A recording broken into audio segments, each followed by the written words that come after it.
Welcome to Bullet Point. We are your hosts. I'm EP. I'm JM. Every week we're going to talk about competitive shooting and everything around it. Yeah, so if you are an aficionado, enthusiast, beginner, or just curious, this is your show. Of course, you can easily connect with us through PHLV Radio Facebook page, Bullet Point Facebook page, or simply email us at bulletpointmediaproduction@gmail.com. Yes. Are you ready? Stand by! All right, JM, Happy New Year! Happy New Year, brother. Oh, Happy man, New Year. Happy New Year. It's been a while. This is going to be a great year. Yes. Yeah, I'm going to be Grandmaster In taping? in my dreams. So, it's for our viewers, Happy New Year. Happy New Year, guys. We appreciate the support. And we're always grateful. We're going to try to keep pushing the platform, the content out there. Make it more juicy. Yeah, make it more juicy. Oh, my God. I like that. And this year, I know our matches are all set already. Oh, yep. Definitely, yeah. We can't wait to share those insights with you guys. Yep. So stay tuned for those. Of course. There's a debate happening on every range, in every match, and across every, comment section in the competitive shooting right now. I think you agree with that, right? Yes, I do. So, is it the shooter or is it the gear? Oh my God, I love That's a this good topic. question. So Yeah. tonight we're not guessing. Yeah. We're going straight to the source. Yes. Joining me are two people with the opposite side of the equation. Yep. You'll meet each other at the same finish line, basically. First, I've known them for a minute now. One is a competitor under the clock. I know he pushes a lot. Makes split-second decision on every stage. He knows exactly what works and what pressure is, and Yes. and what is real, right? There you go. So Andre Desotel, JP from JP team. That's great. Awesome. To be here. And then on the other side, right? The other side's a near and dear friend. Man responsible for, basically gathering every data, every shooter, and feedback is super important to the rifles that's out there. Always interacting with the Dustin Sanchez. Dustin Sanchez also from JP. Welcome, Yes. JP. Thanks for having me, man. Yes. Awesome. Yes. So welcome, guys. Yeah. Welcome, guys. Yeah. So today we're pulling Yeah. back the curtain, taking gear myths, performance reality, shooter mistakes, Yeah. match pressure, and where competition rifles are actually headed next. You guys are going to be talking to us about that, Yes. right? Yeah. So I just want to make sure this is not marketing. Yeah. This is not theory. This is shooter versus builder, the two of you, right? Yeah. Live, honest, and unfiltered. Again, Yeah. welcome to this Bullet Point episode for 2026. Yes, yeah, we're starting off strong. There you go. So again, JP's the to me they're the top rifle builder out there. I agree. No doubt about and, it. there's no other pleasure to have other Exactly. than these two, especially with SHOT Show. So this SHOT week is Show. SHOT Show. Everybody's out here, all the industry. We'll try to bring that content on our next episode. Exactly. But yeah, we'll Before talk the about- icebreaker, Yeah. Andre, tell us about you. I mean, Andre, tell us about you. I'm pointing a different. My mistake. Andre, tell us about you, man. Sure. Well, I've been shooting now for a little over 12 years. Yeah. Wow. I've been doing 3-gun, IDPA, USPSA. Steel. I mean, I've really done it all. I started off growing up out in the Midwest hunting, so I grew up with that gun culture, and then realized I like pulling triggers more than I like waiting to find game. So Yeah. There you go. went to school for something completely different, totally different thing. I was a music major. Oh. And then kind of needed a yin to that yang. Got into competitive shooting after seeing it on Shooting USA. Went on Google, found some clubs, and really went down that rabbit hole. So, Wow. Nice. Musician shooter. Yeah. yeah. I like that. Enrico's a musician Me too. too. Yeah. Yeah. Music. I love music. All right. Dustin, let's do it. Yeah. Yeah, much like Andre, I've been shooting for a couple of years, and that ultimately led me to JP. But I started out turning wrenches, working for Caterpillar. Got burned out, became a massage therapist, worked with some top teams, UC Berkeley swim team, and the Vikings, things like that. And then I was shooting JPs, and the opportunity arose for me to get a chance to go in and work at JP, and I just had to take a jab at it and jumped in there and met this cool guy next to me. There you go. Nice. Nice. Thanks for those introduction, guys. Let's have some fast icebreaker. Yeah, you want to do it? Let's do it. Let's do it. Well, Andre, what first match you ever shot? Do you still remember that? Yeah, I do. I was an IDPA match. They get you in there, do the whole new shooter orientation. I think it was, at that time that club was pretty basic. I think maybe they had a couple falling steel and a swinger, so it was really an entry level to the action shooting world. Yeah. But a lot of those guys that got me going and getting the gun pointed, down range all the time. Really still talk to those guys a lot and thank them for that start. Oh, wow. Yeah. When you did your first shot, a first match, did you think I'm built for this, or why am I here? Every time I've done something new, I thought it took me a little while. So I've got my first gun, stood at a firing line trying to shoot small groups. Yes. Then went into IDPA and realized that I didn't know anything. And then next level of matches, level 2, level 3, and higher. But I really took the mindset of find the best guy at the match, squat with him, listen to him, copy him, ask him questions. Wow. Don't think I was humbled early, so that shortly after that I noticed knew to know that I don't know a lot, and that I've got a lot to learn. That's how it's supposed to be the mindset, right? Yeah, exactly. You're hungry learning every now and then when you shoot. And you shoot with intention and you learn with intention too. Right. Not just go out there like, right. Well, to each his own. Yeah. But if you would want to go competitive shooting, I think that should be the mindset, right? Yeah, that is so, correct. yeah. Let me ask you this one, Dustin. If someone says JP rifle, what's the one word you want shooters to immediately think of? Ferrari. Wow. I love that. Was fast. Yeah. That was fast. That's truly what I believe. I've had a lot of people ask me, and I've always compared us to the Ferrari Lamborghini of the AR world. Wow. Yeah. That's JP there, right? Oh, yeah, right? absolutely. Okay, for both of them. Yeah. You want to do it? Yeah, for both of you guys, red dot or irons for fun or competition? Huh. I shot irons at the World Shoot. So Yeah. You did. Yeah. I spent a lot of time learning how to put some irons, and I got home and I took them off. So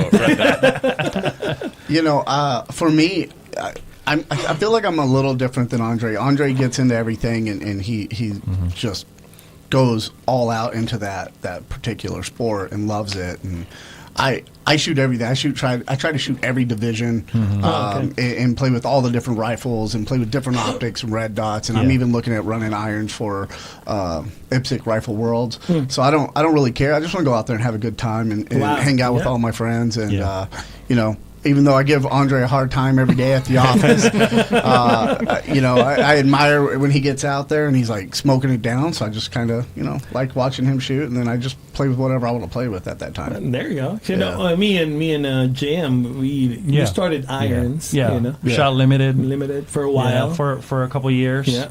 Up until he pulled me to open. I took the first dive. I said, let's go open. And then I told this guy, I'm like, hey, you might want to try the dots. Yeah. And I never went back after that. I think dots are just fun, right? Yeah. Anybody can get behind a dot, go out there and just have a great time. And not get as frustrated when they get behind some irons, right? Because there's a little bit more that goes into irons. And, it does. It does. So there's definitely some days where I'll go to the range and I don't take a pistol with a dot. I take my pistol with irons, and I'll go single stack 45 caliber and go have a good time. Oh my God! I was just talking to a good friend of mine because back in the Philippines, I have this Gold Cup 1911, so that's 45. Oh my God, that's an awesome gun, right? Yeah. I would go back anytime to that gun, man. Yeah, there's something sexy about a 45 single stack. God's caliber. Yeah. Yep, that's what it is, right?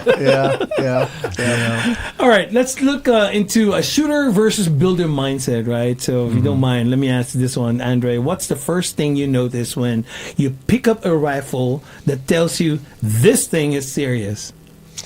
Trigger. Trigger's always going to be one of the things. Whether it's a handgun or a rifle, that's the interface that you're saying. This is when I'm sending a round downrange. Yeah. And if the trigger's not good, why would anything else be quality as well? Exactly. I believe that.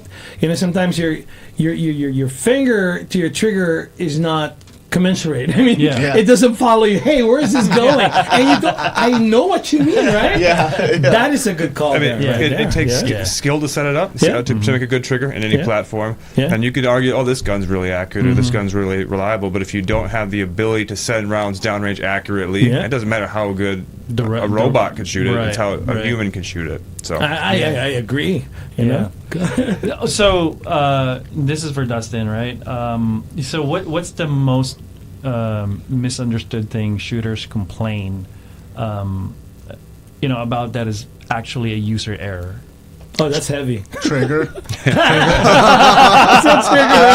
They cancel each other out. I mean, it is. I mean, how many times someone's like, well, this trigger is not good, or it does this or does that, or it's breaking at like whatever 4 pounds, and then you get behind it and you're like, this is a really nice crisp trigger. It's got a really good reset. I agree. But they're always going to blame that. I mean, other than that, they default to ammo could be a topic too. Optics, red dot. I think everybody always has something to blame, but everybody starts with the trigger. Well, I can't do this because of the trigger. I need to change my trigger because of this. And Andre looks at it as like that's how he knows it was a solid one. And I think there's a lot of people out there that they're always chasing the next thing that's new, right? Especially for triggers, they just want to drop a new trigger in there, and it could be even worse than the one they had. Actually, but that's for true. them, it's the greatest thing because they just dropped a bunch of money on it, and that's what they love. So for me, my answer would be the same thing as Andre's. Yeah, trigger. Well, I think it's not the user error; it's a user mindset. I think in any sport or even our job, anything we look at, it's all about the user mindset. And everything we do. Yeah. Wow, I like this one. We're just starting, but it's getting hot in here, right? Okay. So both of you guys. So what's one feature shooters asked for JP that you won't do, even no matter how loud the internet gets or their interest gets? Hey, you need to do this, right? Everybody's telling you, but you won't do. Are we talking about just the rifles or everything? Yeah. Well, I'm just JP rifles. Yeah. Okay. Yeah. What do you got, Andre? Well, we have a wide range of products from PCCs to 223s and then large. Oh, that's frame. right. So that part I forgot. Yeah, that's why I was trying to hone in on this. But yeah, we got in general maybe. Yeah. Ultralight triggers. Yeah, 100%. So when I say a good trigger, I don't mean it has to be sub 2 pounds. That's not what we're looking for. I'm looking for one that's consistent, that has zero creep and zero over travel, and we build that's it true. just right on that 3 pound mark. So it has that glass rod break, so you very little movement or over travel, but still has safety because at the end of the day we're action shooters. Safety. And there's a lot of dynamics going on there, so you need a little safety built in, but it's still going to be clean and crisp. So customers want half a pound and a half, 2 pound trigger, and that's right. We're not going that low. Here, I'm going to change the direction of this one, and I'm going to go with sponsorship. Oh wow! Yeah. That's true. Everybody's always asking JP for sponsorship. Actually, true. No, that counts. Really. Yeah, Can you does. imagine? Hey, it does. I think in any industry or any business, once you're on top there, they're going to ask for that. Yeah. Hey, why not sponsor us? Yeah, I mean whether it's a match sponsorship or just for a shooter, that question gets asked. I mean, I'd probably say 15 plus times a week. At least, yeah. Yeah, and I know we all try to take a little bit of time and we do a little bit of research and we try to talk to them and get a feel. We'll reach out to other people and talk to them, whether it's about a match or if it's about the shooter or whatever it is. But yeah, that's a very common question we get. Yeah, well, the thing with the sponsorship is the relationship. It's like That's true. We want to help them, and it's something that we want to take advantage of as well. Yeah. And let's look at it this way. I mean, it's not just what can JP do for you with the relationship. It's both sides, Both right? sides. I mean, Both sides, definitely. We have a phenomenal relationship. Right. We text quite often. We joke around. Yep. That's relationship right there. Yeah, it goes really far, right? Because I start to build trust in them. They start to build trust in JP and the products that we have. And that takes us a long ways in business.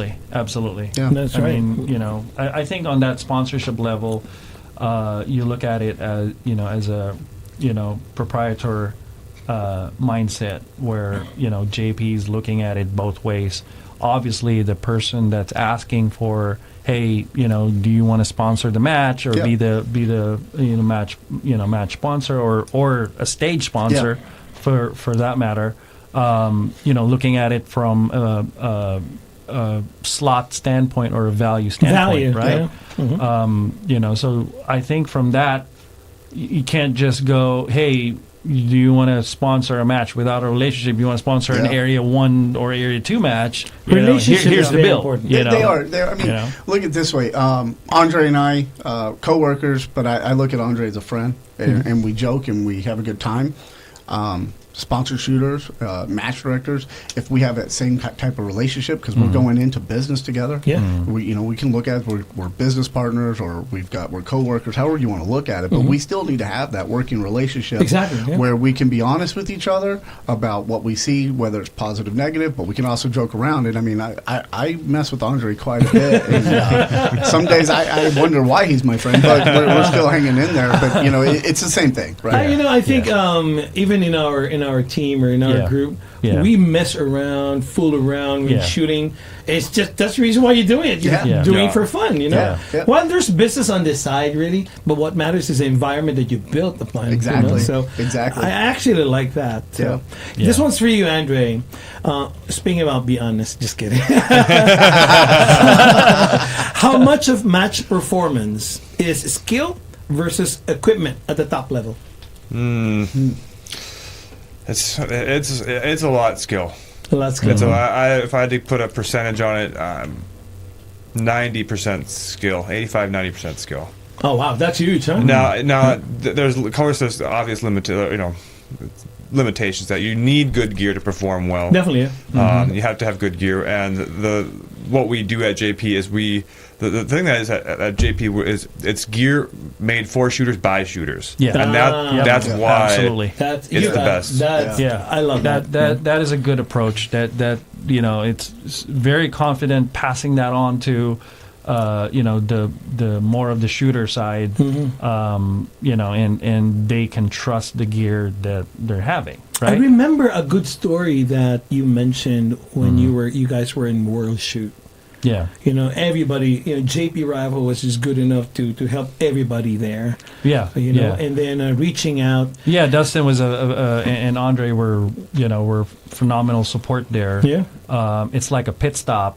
Exactly. That's what he was trying to tell me. I love it's like that. the racing pit stop. Yeah, everybody stops there and say, "Hey, let's change everything here, and I got a match in an hour or two, and let me run to the and that's where function relationship bay." comes in, because even non-JP, come on, we'll help you. Come on. We'll help you, because we just want to make sure that you finish this event. I mean, for me, I shot the pre-match, and I was working the booth after that, and I know Andre's the same way. Everybody at JP is the same way. We wouldn't have our job. We wouldn't be doing what we love if it wasn't for everybody else out there supporting us by buying our products. And if we're at a match and we can help you, we're going to help you, because we believe in our product just as much as you do, and we're going to support you the very best that we can. Love it. But again, I don't have the skill set Andre has, so I lean more on my gear.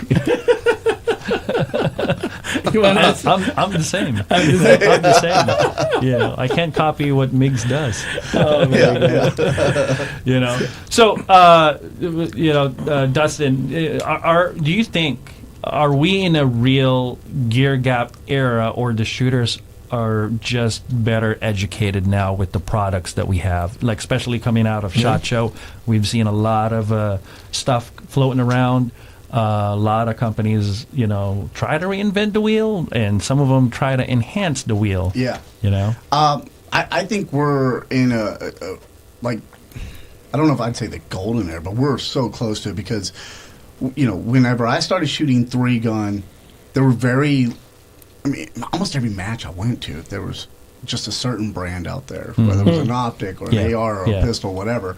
And that was just what everybody used. And then as we're seeing the industry's growing and the consumers are becoming more educated, the skill set's getting better, we are seeing a lot more product coming out. And a lot of people think that we are enemies with everybody that makes an AR, right? And I'm like, no, like they're supporting us. They're pushing us at JP to be better, right? JP started in 1991. We would not be able to we're not always going to be pushing the envelope, but somebody's going to come out and push the envelope, and we're going to be like, they beat us on this one. We're going to beat them on the next one. But at the end of the day, we still all support each other. We're all in a very small community. So I'm going to go with both, right? Like, we've got a lot of great equipment out there. No matter the brand, there's a lot of great equipment out there. But that skill set and that knowledge base from the videos that's coming out is getting better. And we have kids like Mig starting even younger, and they're just getting better and better. And they're pushing, they're pushing Andre to be better. So I think, like I said, I don't know if we're in the golden era, but man, we're super close to it. It's a great time to be in. Plus, a heavy influence there obviously are the social media platforms. Yeah. Right? The end users get it right away. Yeah. Yeah. Right? So before, it still has to travel through different channels before reaching it, right? New product comes out, you'll probably hear it, maybe you see it at the range. Now it's instantaneous platform. But to your point, I think that's a great approach where, everybody shares the same pie. Yeah. Right? Yeah. Every new year comes, I'm very excited to look at YouTube because that's the only access I have. What's going to be new for this year? So everybody has an upgrade or revision of something, right? It's crazy because here everybody's like, oh, what does JP have new this year? Yeah. And we don't have any big rifle or anything like that, but we have parts. And, when we look at the JP5, which is our number one platform right now, and we continuously are pushing that platform to be even better. We've got more lockers. We've got an ultralight bolt carrier coming out for it. Just all these great things that are coming out, though. So it's not big and flashy, but at the end of the day, we're still going to be doing everything we can to make your gear even better than what it was when you bought it from us. That's how it's supposed to be, right? Yeah, right. Yeah. Just getting better every now and then. So, Andre, this one's for you. What gear? I think I know the answer here. What gear upgrade actually gave you measurable stage performance gains? This year it was our lock pieces in the JP5. When it launched, I guess I don't remember exactly how many we had when it launched, but we had roughly a 90, an 80, and a 70, I believe, were the three lockers that it launched with. Then we came out with a 60 and a 50, and we missed SHOT Show, but just before the World Shoot, we came out with 5 degree increments. So you have 50, 55, 60, etc. And what that allows you to do is really dial that into any ammo that you're shooting. So when I went to the World Shoot, I couldn't get enough of what I was shooting in the States. I was able to allocate ammo over there. Bring the lock pieces, dial that in. Yeah. Wow. Yeah. Yeah. I mean, what are you running for a lock piece right now? It depends on the ammo, and that's the thing. Is it doesn't. That's so cool. I'm not ammo picky anymore because I have a set of lock pieces. If I have to shoot, actually. Yeah, it's nice really so here. The cool thing, it's how I describe it, is that our log pieces are like an adjustable gas block for your JP5. Yeah, that's right. And it's I know what'd you shoot at Worlds? Do you remember? 124 SMB, and power factor was like 151. And what'd you run for a log piece? 60. Yeah, yeah. And then I ran the Gecko. And I was running a 55 degree lock piece. What did Miggs run? Do you remember? He ran, I think he ran 70. Yeah. Yeah. Yeah, but then you get behind all these rifles, and they all shoot almost the same. They're going to shoot almost all the same.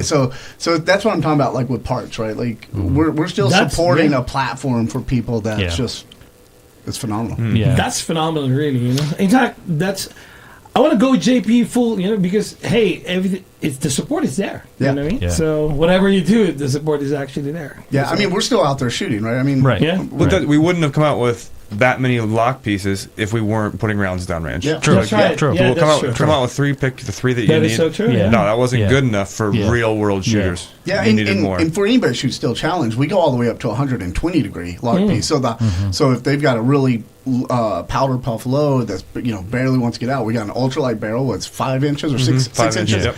And then we got a 120-degree log piece, so it's really going to keep that closed longer, and then allow that powder to truly get a good burn out that barrel. So we've really opened up that door to what a roller delayed rifle can actually do. Yeah.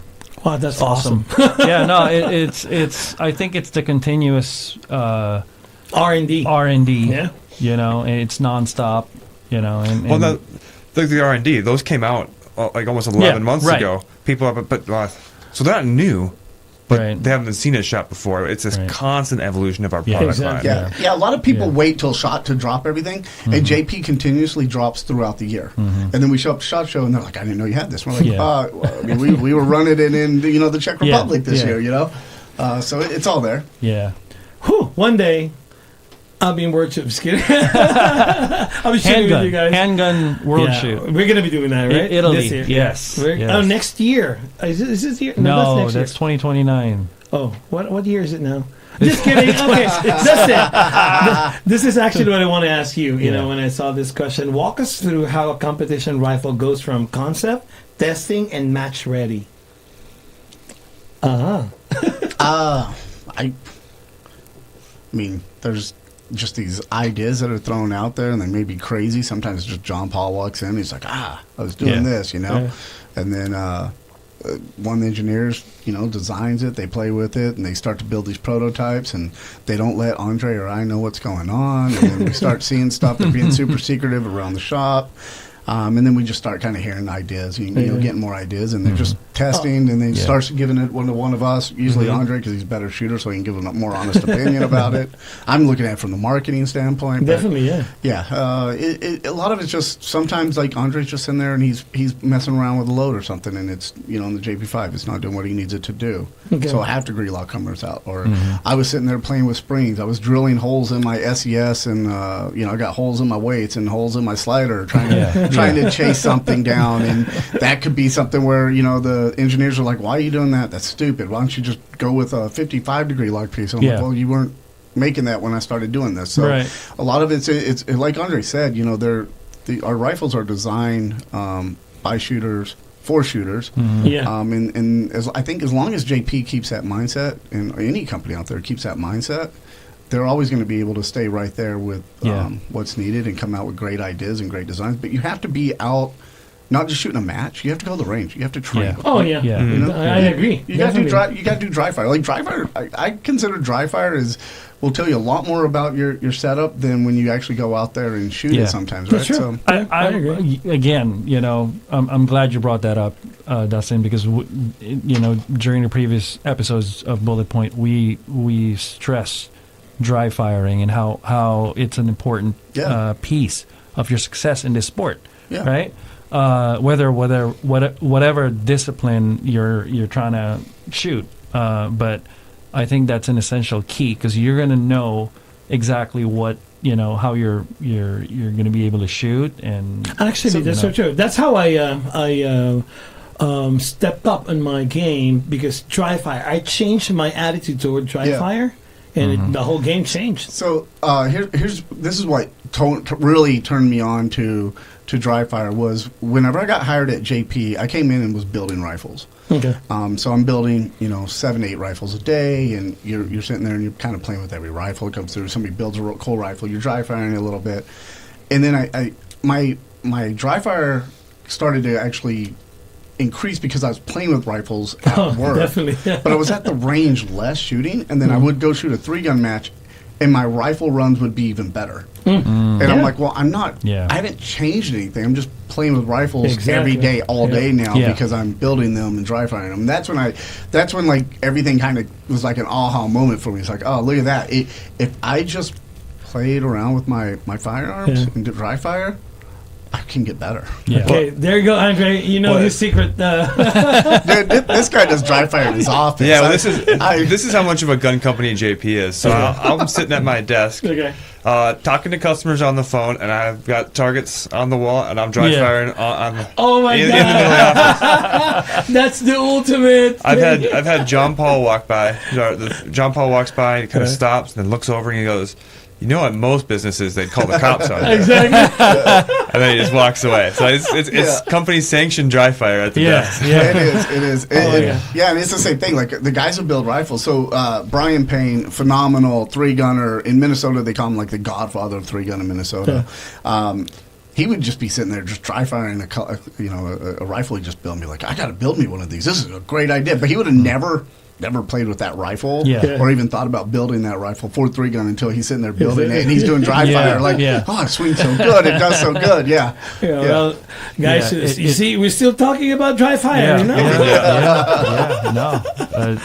Okay, so what do you think is a JP feature most shooters own, but they don't fully take advantage of? Is there any feedback on that? Is there any? I mean, I like to lean towards the SES, but I think that's just because a lot of people own them, but they don't truly understand. Like, I don't know. What do you got on that one, Andre? I would go to like the 223 and getting the gas block adjusted correctly. Okay, yeah. You know, we have the lock pieces for the JP5, but I think a lot of guys are getting their 223s, and we set them from the factory. We set them reliable for our test ammo. Okay. Now, whatever ammo you decide to shoot, hopefully needs to be adjusted. It can be optimized. Is what we that's say. a good thing. Yeah. That's a good thing. Yeah, you know that I'm glad you brought that up because that is right. So when we started shooting 3-gun, we wanted to run like the lowest, like an ultralight carrier, and we would set it to where it would barely run, and then we go travel to another state and shoot, and our rifle wouldn't run. Because we were trying to run it on the ragged edge. And then we would be like, well, I don't know why it won't run. It ran great here, but then we go home and it runs fine. And now it's like, I'll take it to the ragged edge, and then I'm like, okay, let's open the gas block up some more now, right? Turn it up. And I actually run, I like to run the variable mass, so it's even heavier than a full mass. And what do you run, low mass right now? Low mass, yep. Yeah. But it's a tuning. It's the same, right? Like you tune it for that rifle, for the ammo that you're running, how you shoot, and you're good to go. Right, correct. Yeah. Awesome. Well, we're learning. I'm learning. Okay. Okay, let's talk about match reality check. You want to do it? No. So Andre, quick question here, right? So, worst stage meltdown you've had, and what did you learn from it? I don't know why that question was like directly. I'm excited for this one. Let's hear it. I know the one that pops into my head was a pistol match where I'd somehow come off the last stage, not reloaded my mags, so did a reload into an empty, a half-loaded magazine, and then after leaving that position.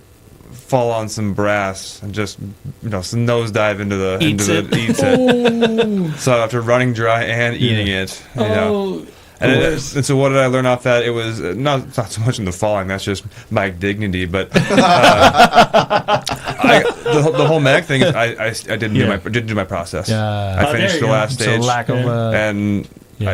Didn't finish that stage by mags off, load mags back in. So I skipped a step in my process, and that.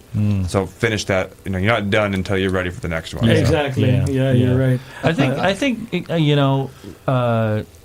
every match would be a learning process, right? And that's the beauty of the sport, where we're just trying to get the correct balance, and as far as like the trying to run it, quote unquote, perfect for your skill. For the skill. Right? And there's always something. There's always something. There's always something. In every game, even for local matches, there's always going to be something. Well, our game is unique because every other sport, you get to warm up and you get to practice. You are so right. Yes. Here, go. It's one and done. That's it.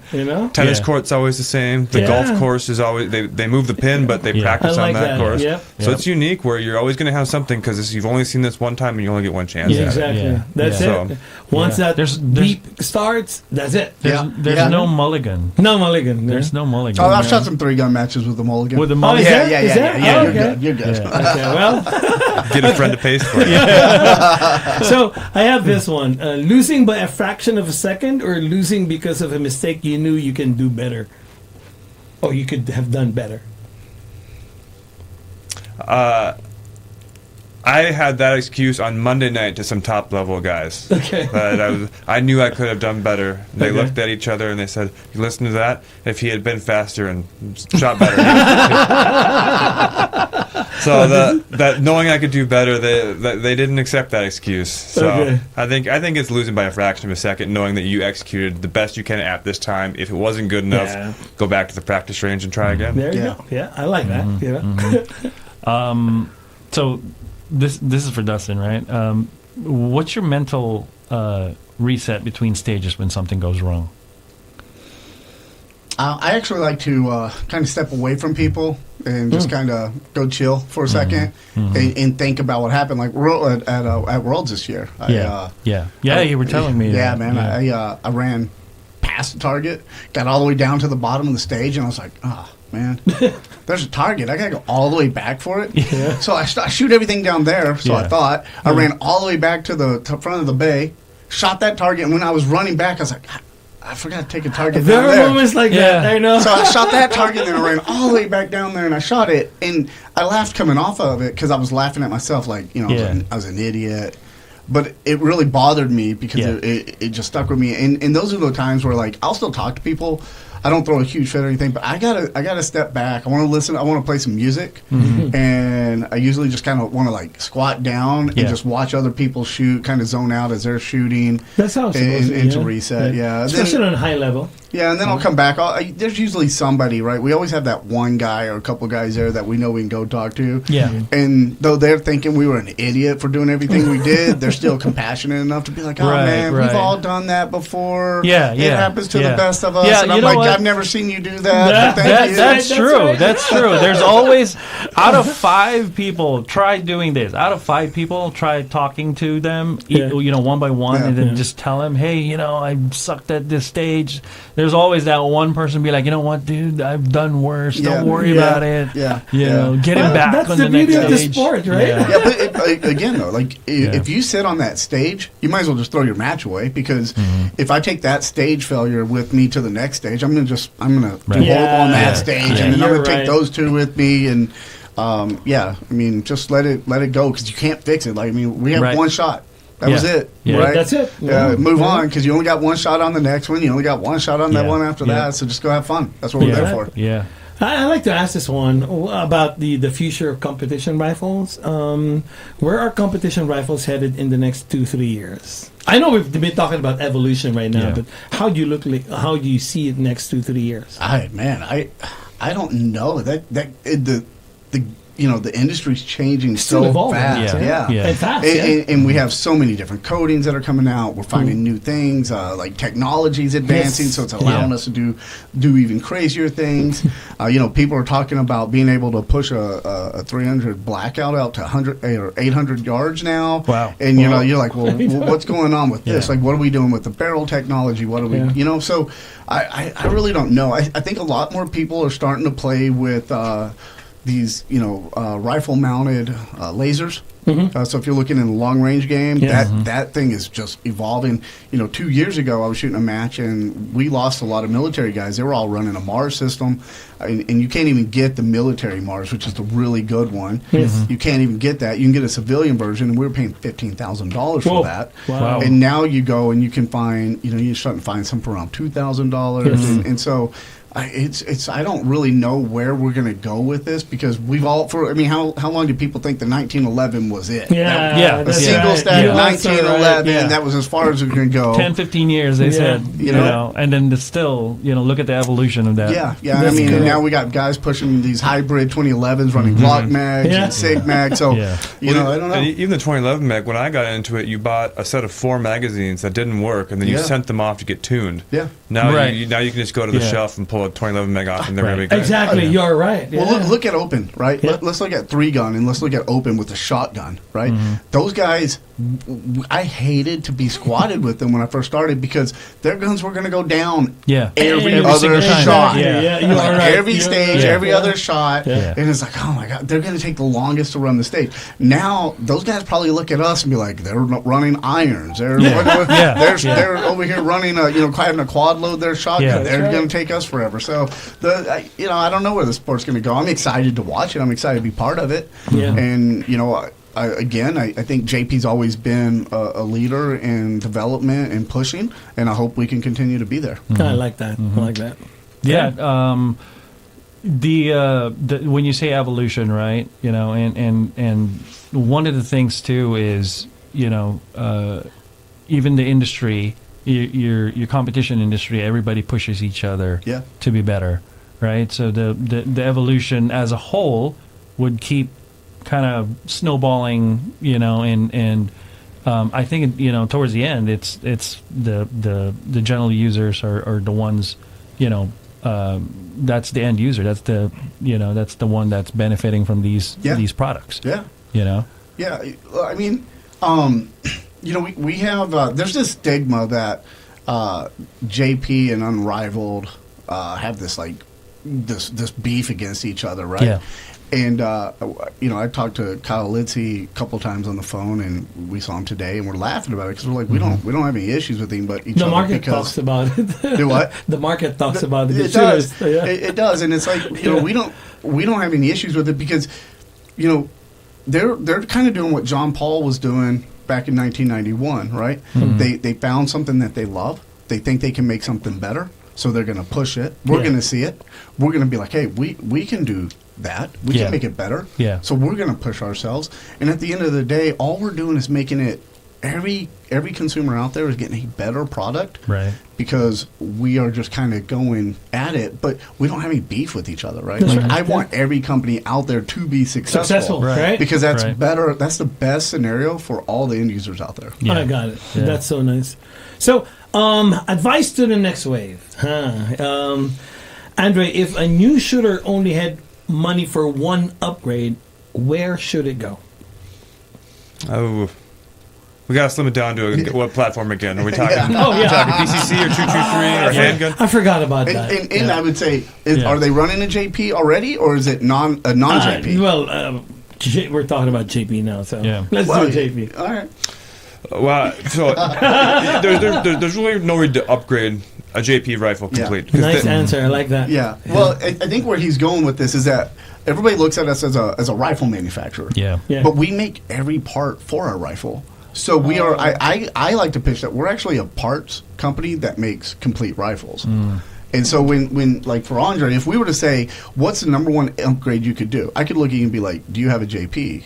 You don't have a JP. Okay, well, we have the SES, the silent capture spring, so we can replace your buffer system. Yeah. I would say that is the number one upgrade you need to do on your rifle right away. Then we could go into adjustable gas blocks. We could go into triggers, barrels. So that's why I was asking: are we talking about a complete JP? Because we truly believe if you got a JP, there is no upgrade. Right, you have upgraded. That's exactly where I was going with it. Our rifles are coming out of the factory ready to race, no compromise. If it could be better, we would have given it to you better.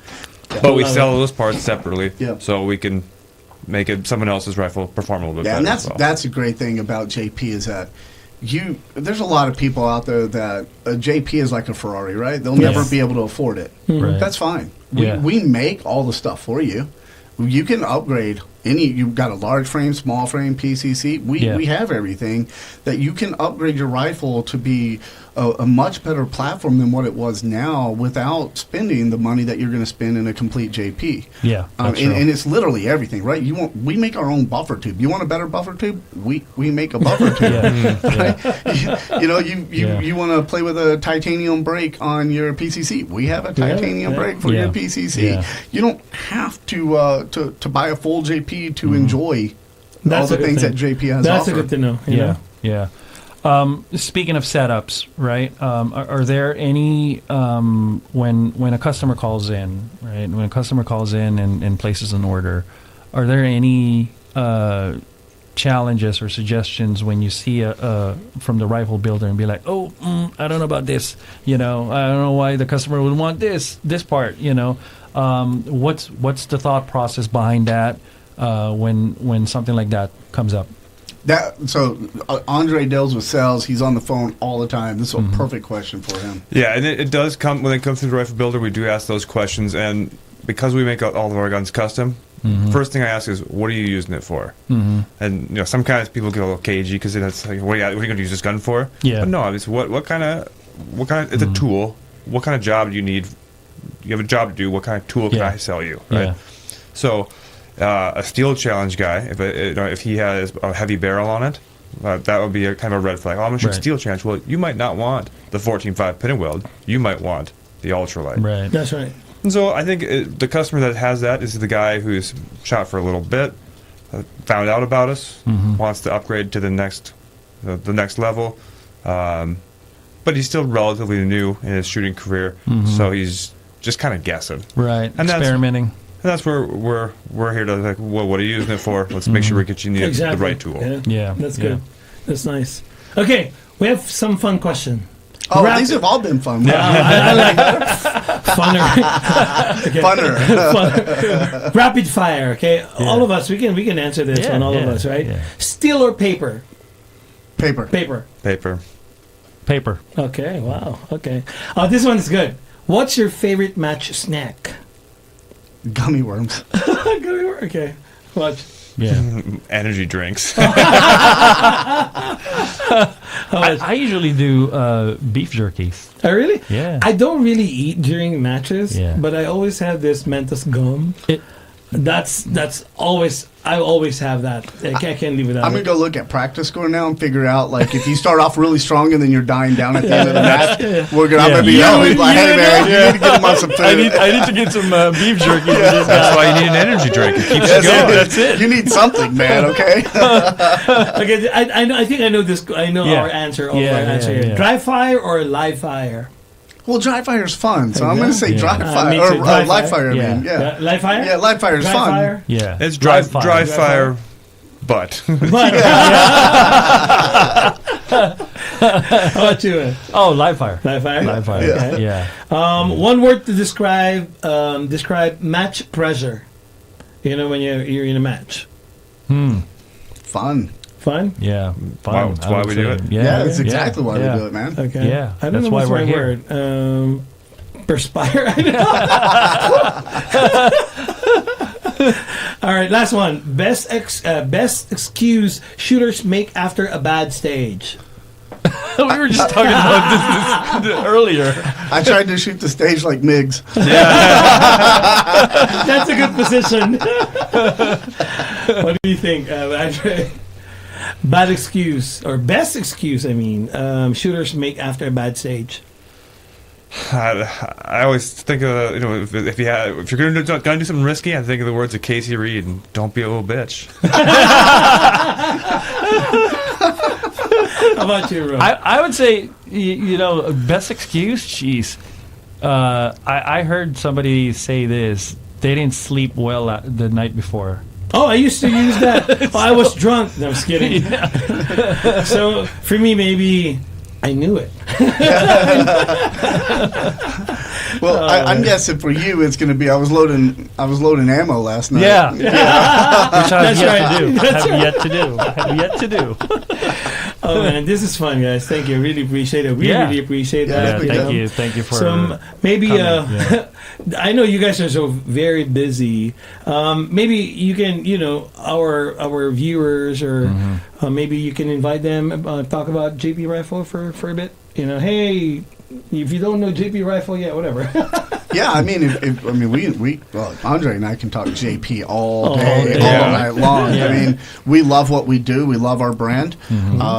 We go out, we compete, we shake hands with everybody, and we're always pitching what we love. So I think really we could talk JP forever. But I think I look at it this way: if you're getting into competitive shooting, yes, don't go buy anything.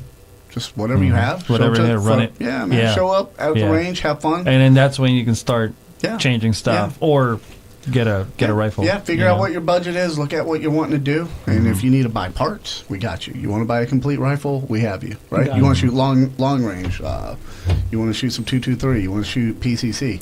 Everybody looks at our JP5, but we have a GMR 15, and I think the GMR 15 is the most reliable blowback PC, or just PCC in general out there, because it just runs. Okay. And you can change some weights and stuff like that, but from a user standpoint, I know I can change out my log piece, and my JP5 will not run. Right, but on a GMR, it just runs. It's just whatever you feed it. It's a workhorse. Whatever I feed it, it's just going to run. GMR 15. Yeah. I mean, what do you have to say about JP? Well, I met JP on the range. I mean, that's how I got hired there. I was shooting matches, and like, who's that guy? He stands out. He's a presence like that. Yeah. So it's always just been an honor to work for a company where everybody's so devoted to competition shooting, making things better, and then giving back to the sport. So it's like I said, we talk about it for. We can talk about gas rings for an hour if we needed to. We really get. And something interesting to know is that John Paul is still competing. Like he's shooting. We were talking to him. He's like been going out and shooting Wednesday morning matches. Right. And I'm like, Wednesday morning matches? He's like, yeah, they're for all the retired. I'm like, well, clearly we knew they were for the retired. Wednesday morning, I had the opportunity to grab him for a couple minutes and just kind of update. But he was like, I shoot 5 times a week. I was like, whoa. More than what we do. And he's so humble.